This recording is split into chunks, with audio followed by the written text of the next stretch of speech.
আচ্ছা আরিফা আর শিক্তা দুজনকে আমি দুটো বাক্য বলবো বাংলাতে, তোমরা ইংরেজিতে ট্রান্সলেট করবে, ঠিক আছে? আচ্ছা প্রথমে আরিফাকে জিজ্ঞেস করবো, আরিফা বলো তো আমি লিখছি।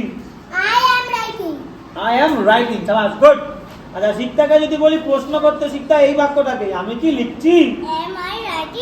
Am I writing, সাবাস, গুড, সুন্দর, গুড গার্ল, সুন্দর। আচ্ছা এবার আরিফা বলো তো আমরা লিখছি। We are writing, সাবাস, গুড। আচ্ছা শিক্তা আমরা কি লিখছি? Are we writing, সাবাস, গুড, সুন্দর, গুড গার্ল।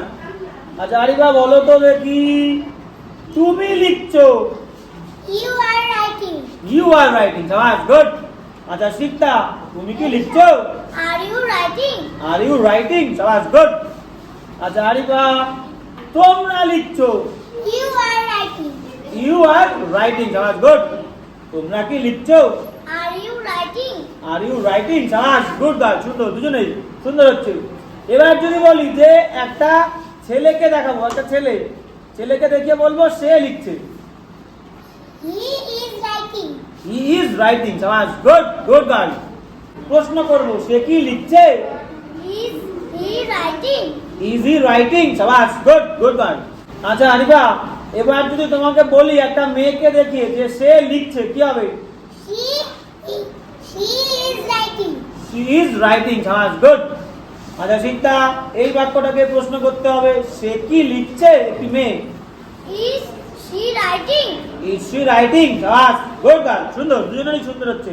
এবার লাস্ট যদি বলি আরিফা তারা লিখছে। They are writing, সাবাস, গুড। এটাকে প্রশ্ন করো তারা কি লিখছে?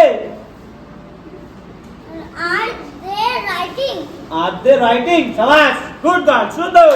আপনারা দেখুন এই মেয়েটাকে নিয়ে এসেছি জার্মানি থেকে, সুন্দর। আর এই যে বাঁদিকে বসে আছে এই মেয়েটাকে নিয়ে এসেছি নাগাল্যান্ড থেকে।